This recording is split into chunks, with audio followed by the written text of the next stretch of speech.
Good day everyone. So we are the group who will discuss with these three main topics, which are the arrival procedures, the passengers' needs and expectation, the challenges experienced by international arriving passengers, and as for my part, I will be discussing the arrival procedures.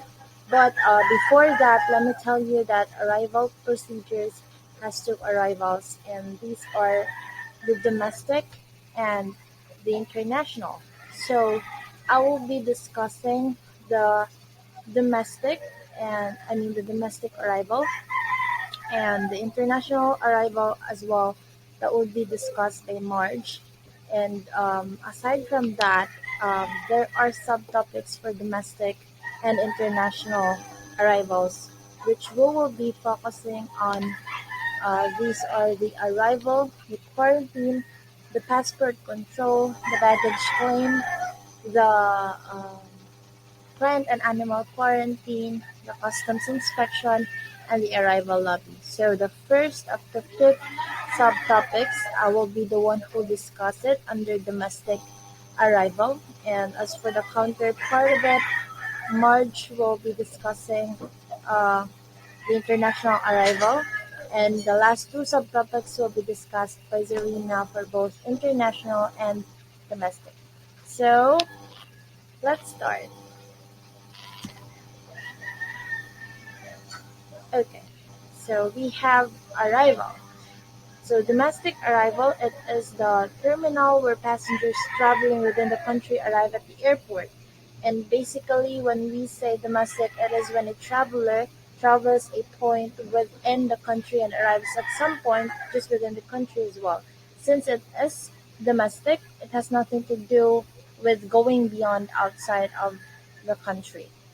So all arriving domestic passengers are reminded to strictly ensure the compliance in the following protocols and completion of the documentary requirements upon check-in at the airport of origin. So as we are in the present and new normal situation, travel requirements in domestic flights in our country will vary on the airline and local government or the LGU. So when you are planning to travel at some point of the Philippines, you will always have to be prepared on what are the possible travel requirements needed in that specific area. And because there might be instances that specific document is not needed in your place, but it is needed in another area where you prospect to visit on. So next we have the quarantine. So the word quarantine is not um, the Interagency Task Force (IATF) Resolution Number 101, all passengers will no longer be required to undergo COVID-19 testing, except if the local government unit or LGU of destination shall require testing prior to travel. So the word quarantine is definitely not new to us. Yeah. So we've been wearing this for 2 years already, and when we say quarantine, it is a place of isolation in which people arrive from elsewhere or been exposed to infectious or contagious disease. So, is what I am saying when we are already in a new normal and that we should adapt the new ways that have been created. So right now, as mandated by IATF, there will be no COVID-19 test when you are traveling domestically, but the LGU of the place you will be traveling when sometimes they require it to you, so you have to do it. So but this would be limited to RT-PCR tests only. So with this, a traveler should be ready and search ahead of time before traveling to a specific destination. And but there would be something that even if IATF mandated that there is no longer COVID-19 test. But if a person or a traveler shows his symptoms of the COVID-19 virus, then he or she is obliged to do COVID-19 test. So along with that, there are general requirements that all airlines or places inside the country imposed with. So these are the wearing of masks, the wearing of face shield, the social distancing, and sanitized frequently. So, okay. I have here also some common. I mean, I have here random airlines. I will be showing you random airlines with their rules and requirements needed in traveling. So I have three airlines. So the first one would be the Philippine Airlines. So mandatory wearing of face masks, face shields, and observe social distancing.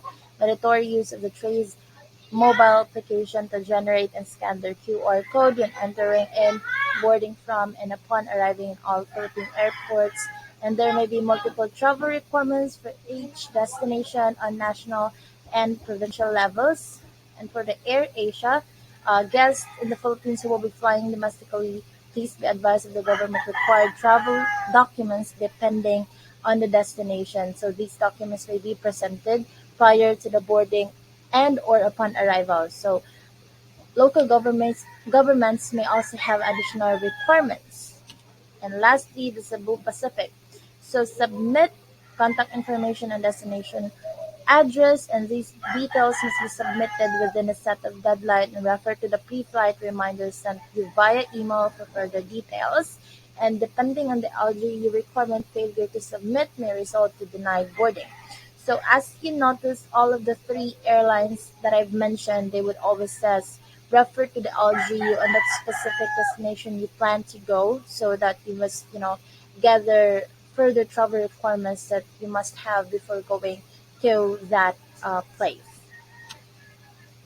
Okay, the third subtopic that I will be discussing is the passport control.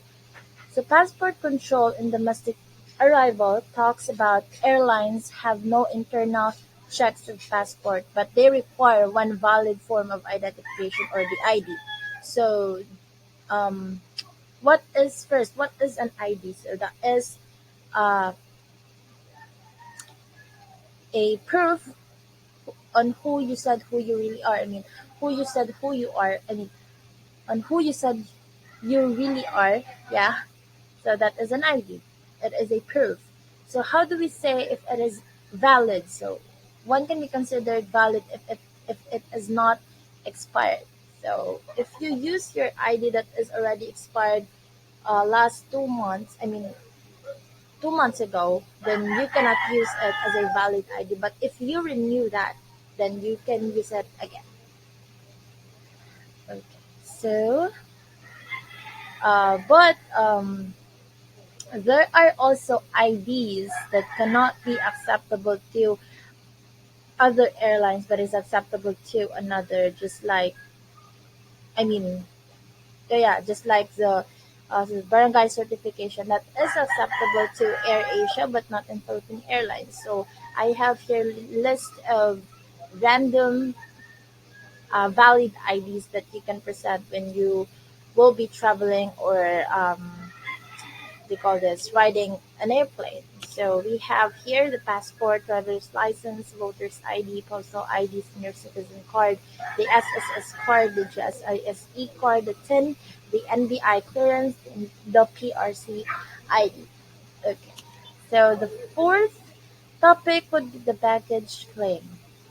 So in here, it is an area of the airport where arriving passengers pick up their checked baggage. So also, a typical baggage claim area contains baggage carousels or some sort of conveyor systems to deliver checked baggage to the passengers. So, usually, passengers should wait 15 to 45 minutes at the baggage claim area to claim their baggage, but this would also vary on per airline or the variety of things that a passenger has.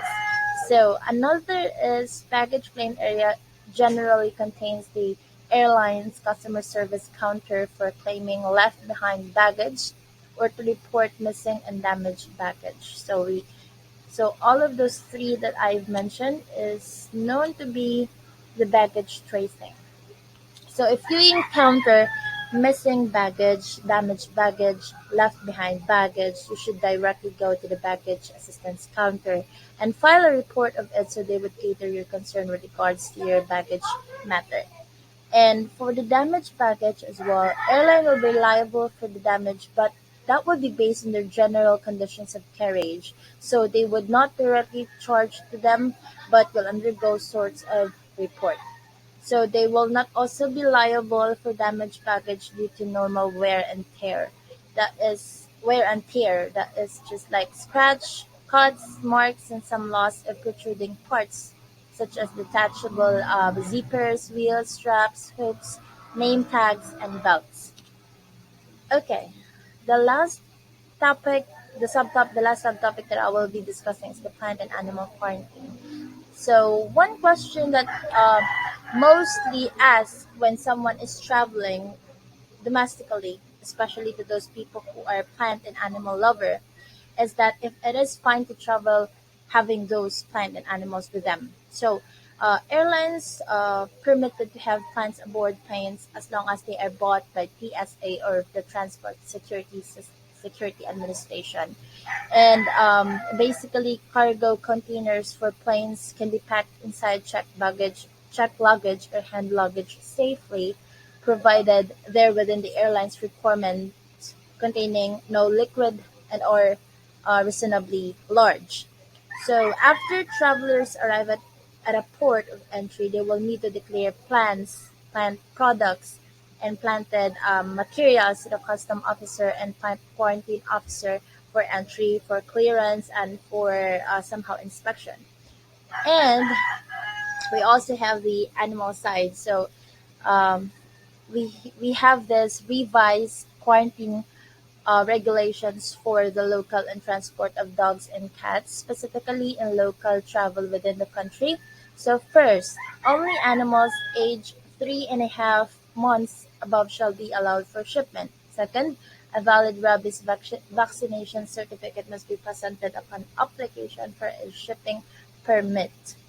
And with this, the animal should have been vaccinated against rabies not earlier than 91 days since birth, and likewise, they should also been vaccinated not more than 1 year, but not less than 14 days at the time of shipment. And yep, that would be all for my part. And thank you so much for watching. Arrival procedures for international. All passengers join up as international corridor where they will be follow the signs to enter the United States, Philippines, or other country before continuing to baggage claim and customs processings. On, on your way to customs, you'll enter the welcome portal where you will see a lot of things and a lot of people there staying or walking or checking their baggage, checking their things before they can proceed to the next area. This also where defines restrooms, nursing suites, baggage information system, and service animal relief areas. Before you enter there, the baggage information system or a place where you will show your passports and important things with that, make sure to check your assigned baggage claim by your airline or origin city and overheads signage, since you'll have to claim your bags before you enter passport control. In quarantine area, during the flights, some forms may be distributed by the cabin crew. If a medical questionnaire is handed to you, fill in the required field and submit the form to the quarantine counter. If you don't know where the quarantine counter is, as an airport personnel, it also pays to observe where the other passengers are going. If no medical help or form is given, skip the step, proceed to the immigration clearance. But since we have pandemic, quarantine is the most important thing. Before entering or before you can go to a certain place or you can go to your home, you have to have a 7 days quarantine or 14 days quarantine, where in the first day you'll have to swab. If it's negative or positive, you still need to undergo 14 days or 7 days quarantine. For us, and for you to ensure that you have no virus to be spread out when you finish your quarantine. So quarantine here is so very important because it is the health of everyone that we're talking about. In quarantine area, you'll see you have to see the PRC test or the swab test that the result is negative. In baggage claims, you have a check-in baggage. You may retrieve it at the baggage claim area. I call this as a sushi bar. You will see the conveyor belts or the baggage consoles in this area. Look at the information displayed on the screens or monitor by the baggage carousels and confirm your airline and flight number. If your baggage does not show up or baggage is damaged, show your baggage claim tag to the airline staff and ask for assistance. In baggage claim, usually here we are high-tech, where the baggage or the luggage that we have will just go run through the machine and you'll have to pick which one is yours. So you have to be mindful because you might pick an baggage that is not yours that may have important details for it. In baggage claim, it's also very strict because your baggage or luggage are important or others' luggage are important. So if you don't know where to claim or which one is yours because you forgot the face of your baggage or luggage, as much as possible ask the airline staff for the assistance. Plant and animal quarantine, depending on your country and region of origin. An important inspection following baggage retrieval may be required if you are bringing meat, fruit, animals, or plant into specific country. Just like Japan has as procedures, animal and quarantine passengers bringing animals or meats or plants, including fruit, into Japan must submit them to an import inspection for an animal and plant quarantine counter after they have retrieved their baggage. Otherwise, just go straight to the custom house. Plant quarantine. They will be needing an import permit issued by the Bureau of Animal Industry, or BAI. They will be needing the vaccination record, and these are the following needed. For dogs, rabies vaccination and vaccination against distemper, leptospirosis, parvovirus, adenovirus type 2. For cats, vaccination for rabies and vaccination against herpes, calivarius, panleukopenia, and feline leukemia.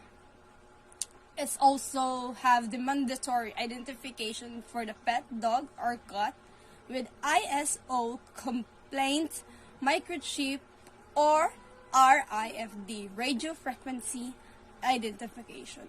Also, a health certificate where the animals or plant is certified okay or healthy to bring it to another place. Hello everybody, my name is Zarina Lance Moises. So for today, I will tackle the customs inspection.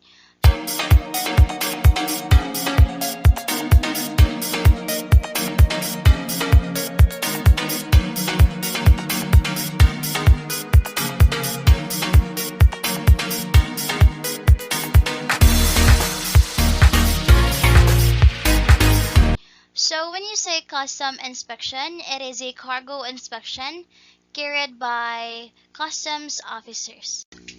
So they are the one who will conduct the cargo inspection to check the following: if that passengers contain any illegal drugs or taxable goods declared correctly, or if that passengers contain any goods that are prohibited. So basically, the passengers will go to the customs in order for the officials to check if that passengers have an original documents to enter the specific city or a country. So also to check if that passenger is not a persona non grata. So specifically when you say persona non grata, they are not allowed to enter the specific city or a country, maybe because they've done an illegal action. So the purpose of custom inspection is to confirm content of declaration, also to check the amount of contents comply with legal standards by law, also to check if there are any items have not been declared. So customs inspection required on both export and importing. And the purpose of export and import customs are not the same. So let's take a look for export. So when you say exporting, they will ensure that items like weapons, which may be used in war and terrorism, is not being exported freely. Next, also, when it comes to import side, it needs to complete different checks as follow. So it is to confirm that the origin of the product is correct and there is no error displayed, or does it contain prohibited imports such as drugs? Also to confirm any required legal proceedings. However, import customs clearance is conducted for purpose of protecting the countries. And now I will give you some fact. When you're flying international or domestic, you must have original documents such as passport and visa in order for you to go there. Okay, so next, wait for a moment. Now I will tackle the arrival lobby.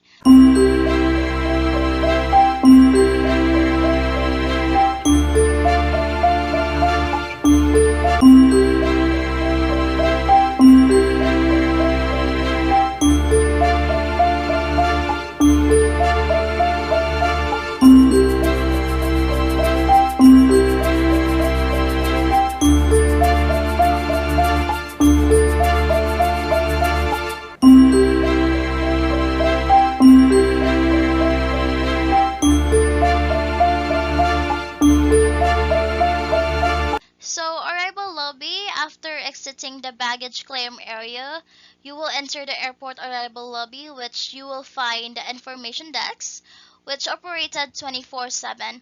Also, it is a place where people stay with their luggage while waiting for their loved ones, family, and etc. Also, an area where you can enjoy some range of food, outlets, and other services.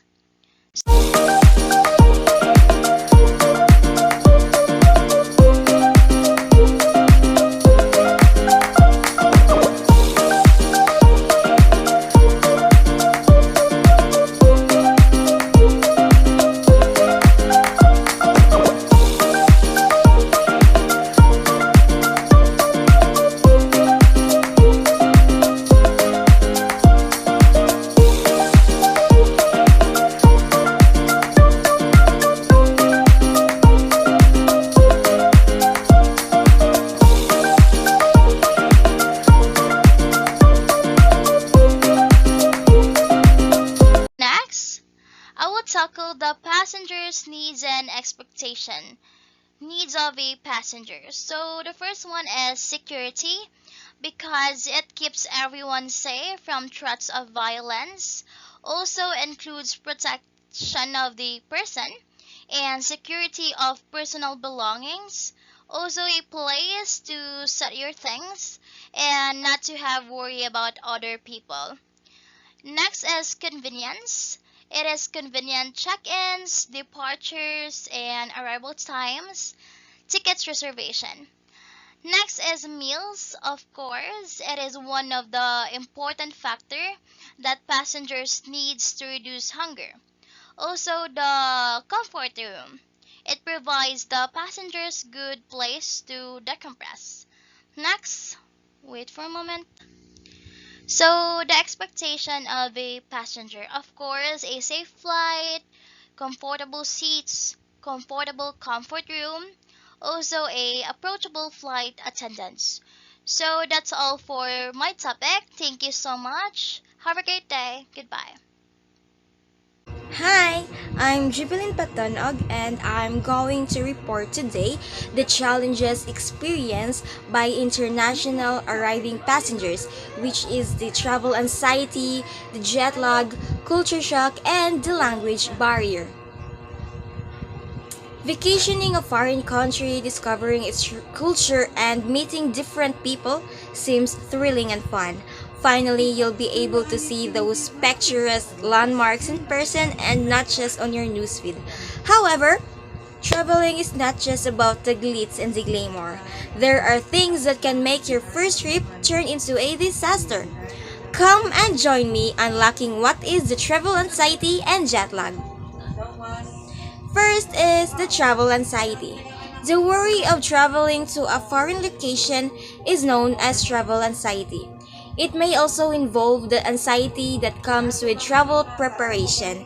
Even if you have never experienced anxiety before, the thought of leaving your comfort zone can make you feel anxious. Although having apprehension when traveling to new areas is common, it can go serious. It might make life more stressful and prevent you from taking pleasure in trips. Some common causes of travel anxiety includes fear of flying. The fear of flying, known as aerophobia, is the extreme sense of fear and panic some people experience when they fly. There is no specific cause of aerophobia as the fear usually originates from a combination of factors. Most commonly, people fear flying because they feel that they have no control over the situation and their safety. Second is being outside your comfort zone. The thought of leaving your comfort zone can make you feel anxious, really. And the third is horror travel stories. Next is jet lag. So, what is jet lag? Jet lag is temporary sleep problem that can affect anyone who quickly travels across multiple time zones. Your body has its own internal clock that signals your body when to stay awake and when to sleep. Jet lag is temporary, but it can significantly reduce your vacation or business travel comfort. It cannot be prevented, but there are things you can do to reduce its effects. Get plenty of rest before you travel. You could start going to bed and getting up earlier or later than usual. I have here some steps on what you must do during your flight. First is drink plenty of water. Second is keep active by stretching and regularly walking around the cabin. Third is try to sleep if it's nighttime at your destination. And fourth, use an eye mask and earplugs if they help you sleep.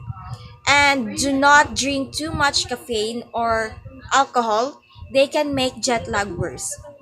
And after you arrive, please do change your schedule to the new time zone as quickly as possible. Set an alarm to avoid oversleeping in the morning.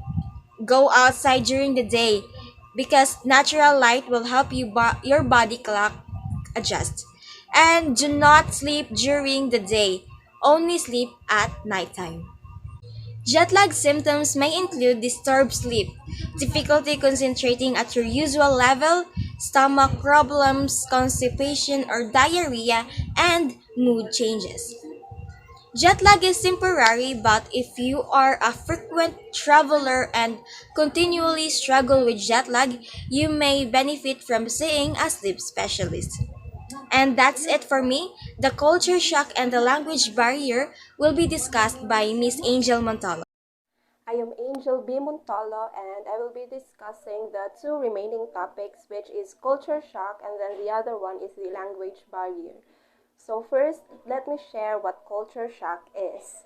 Culture shock refers to feelings of uncertainty, confusion, or anxiety that people may experience when moving to a new country or experiencing a new culture or surroundings. This cultural adjustment is normal and it is the result of being in an unfamiliar event. So there are four stages of culture shock. First is the honeymoon stage, and then the second one is the frustration stage, and then the third one is the adaptation stage, and the last one is the acceptance stage. So let's start with the honeymoon stage, which is commonly referred to as the honeymoon phase. That's because people are thrilled to be in their new environment. If someone is on a short stay, this initial excitement may define the entire experience. However, the honeymoon phase for those on a longer term move eventually ends, even though people expect it to last. Next is the frustration stage. In this stage, people may become increasingly irritated and disoriented as the initial glee of being in a new environment wears off. So, in this stage, fatigue may gradually set in, which can result from misunderstanding other people's actions, conversations, and way of doing things. The third one is the adaptation stage. So in this stage, it is often gradual as people feel more at home in their new surroundings. So naka-adjust na slight in this stage. Although they may still not understand certain culture cues, people will become more familiar, at least to the point that interpreting them becomes much easier. And then lastly, the acceptance stage. During the acceptance stage, or it is called also as recovery stage, people are better able to experience and enjoy their new home. Typically, beliefs and attitudes toward their new surroundings improve, leading to increased self-confidence and a return of their sense of humor. And that includes the four stages of culture shock. Although the timing of each person's adjustment process can be different, there are specific phases that most people go through before they adjust to their new environment. Culture shock can be quite stressful and can lead to anxiety. However, it is possible to overcome it and grow as a result. So let's proceed to the last topic, which is language barriers. Language barriers usually occur when two people who speak different languages cannot understand one another, and there is a breakdown in language and communication. They can also come from physical language disabilities, which include stuttering, articulation disorder, and loss of hearing. Language barriers are any barrier in communication between individuals that hinders understanding. An example of this would be an English speaker communicating with someone with less proficiency. And then the other one is someone with extensive technical knowledge speaking jargon to another person who lacks that knowledge. Some common problems in language barrier includes, first, why is language barrier a problem?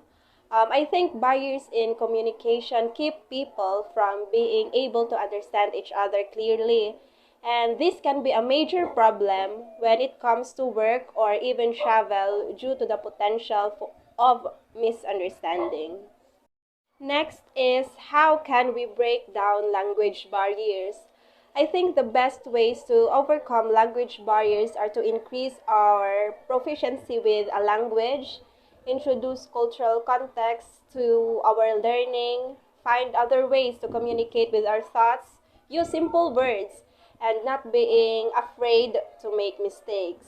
A combination of these methods will help us to overcome and break down barriers effectively. Lastly, how does language barrier affect communication? So in this case, language barriers can cause misunderstandings between people and affect both personal and professional relationships. Work might not be able to be completed effectively, and the person who is not the native speaker might find themselves feeling behind or isolated. In addition to my topic, there are 7 barriers of communication. These are the physical, perceptual, emotional, cultural, language, gender, and interpersonal. These barriers all interfere with communication in their own ways and must be overcome in their own way as well. That's all. Thank you.